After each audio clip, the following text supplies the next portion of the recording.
That brings us to this week's News or Snooze, presented by Christopher William Jewelers. I'm going to give Daniel 3 quotes. We got 3 good quotes from 3 different people.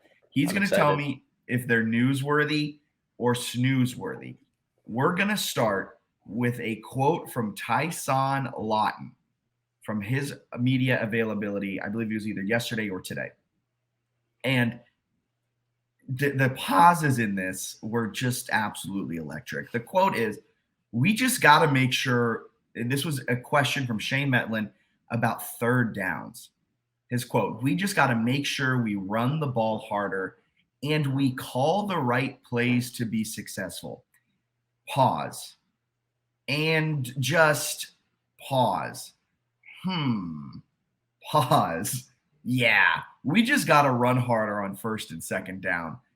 Newsworthy or snoozeworthy?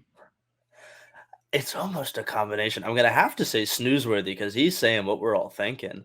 I mean, it's a little snoozy because I feel like we've all slept on it for 3 weeks now. It's the same stuff. It's the okay, if you're gonna run on first and second, make them good, make them explosive runs, make them 5 yards or more, so your pass game isn't completely stranded out to dry. And then if you're not gonna do that in the third and fourth quarter, pass the ball maybe and try and keep trying and not just give up after 3 attempts. Like I'm gonna say snooze simply because I think it's a general consensus, but it's news for a player on the team to be saying what we're thinking. Yeah. The pauses in that were just out. His golden. He clearly was thinking, I want to say we have to call better plays and we have to give more faith to Jordan McLeod, but I can't say that because I'm a 5th-year senior and I know what would happen if I said that. Yes. Absolutely That is electric. why you give the 5th years and the experienced guys media availability. Yep, 100%. That's why a lot of coaches have Mike Houston. I don't know if Cignetti has this rule, but Mike Houston did not allow any freshmen to talk to the media, no matter if they were the starting quarterback or the kid with 4 interceptions in a game. A freshman could never talk to the media. Jamree Kromah. This was a quote talking about last year's Georgia Southern game. "Even though we lost, in other people's eyes, they beat us. But I feel like as a team, we really beat ourselves." Newsworthy or snoozeworthy? Newsworthy. I think that quote shows from Jamree personally a lot of maturity to understand that this game that they played against Georgia Southern last year wasn't their best showing. Yeah. I think that they had a lot of times of them, frankly, getting stonewalled by that offensive line. The defensive line did not, especially in the second half, create the havoc that it could have and, in my opinion, should have.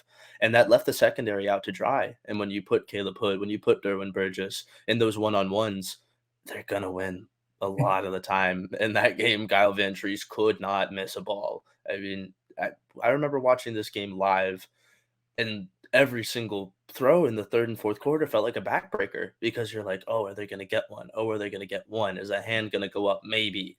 No, just in the bucket, straight over the top, over the shoulders, spectacular catches.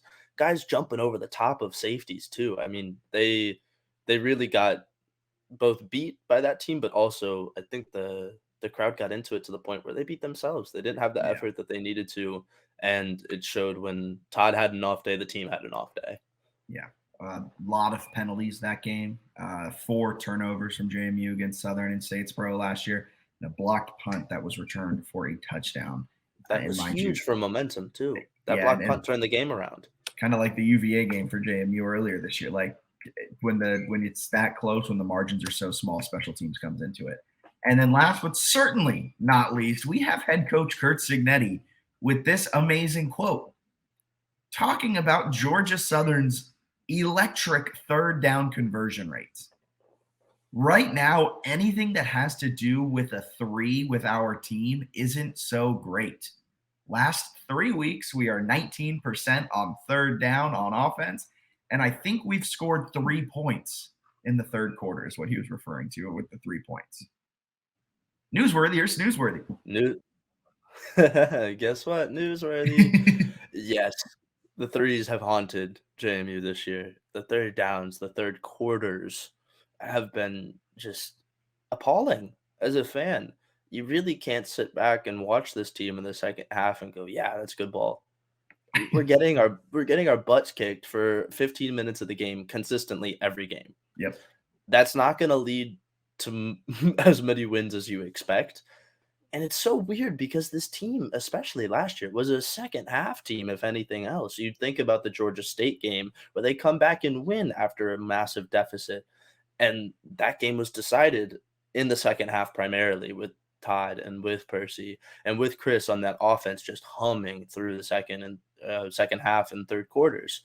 So I really don't know what it is. I think that there's a combination of a bunch of things. We've talked about it ad nauseum, but I'm really excited to see the threes turn around and turn from threes on their side to threes on their bottom, which is W's.